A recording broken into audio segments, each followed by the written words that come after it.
Being an African woman and not able to conceive is embarrassing and difficult. However, Ruth's husband is very supportive and appreciates her despite being unable to conceive. Fertility is a shared responsibility.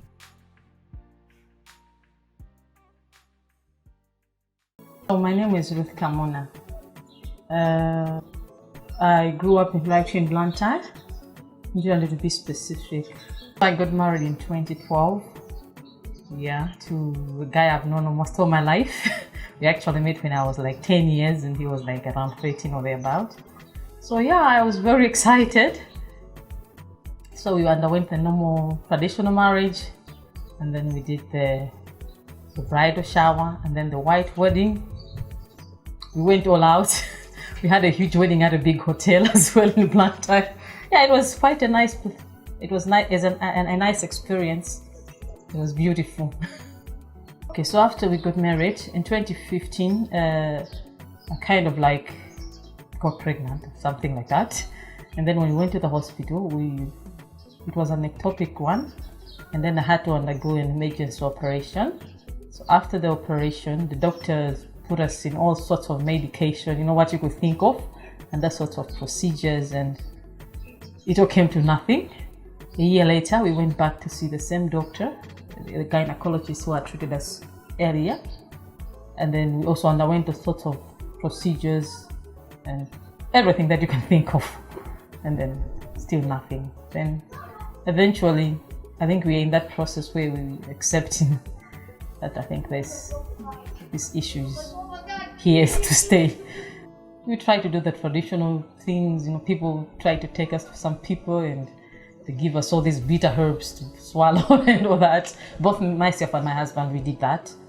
And we went for prayers, anything that you can think of, we'll try everything and anything, all the herbs that you can think of, but still. So I think he's just trying to be strong, in my words. I think he's just trying to be strong, but I can see that it really affects him a lot, especially maybe when other people are talking about their kids. You can see that it really affects him, but he's been supportive of me, I should state that, but I can see it through his eyes that he's also hurting, just like I am. This thing kind of changes you with time, so I do mix with people, but I try not to allow them too much into my life, and it's a way of coping.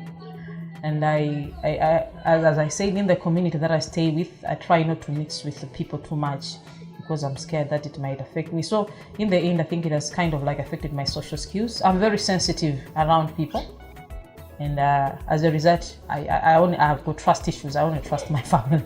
Other than that, then I don't want people outside my family, because at least I understand that people from my family understand me and support me, and plus the few friends that I have, they understand me and support me.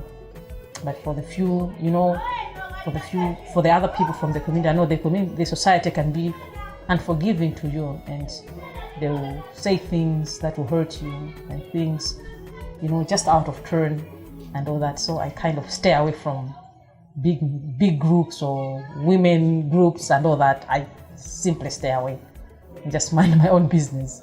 Just trying to cut out the negative people out of their life. I think it's not necessary, because you're already dealing with something that's already hard in its own right. And then if you have some people who are negative to you, I think it's not worth it. So if I pick a friend or somebody around my circle who seems to be negative about it all the time, I just take them out of my life and carry on. I try as much as possible to carry on.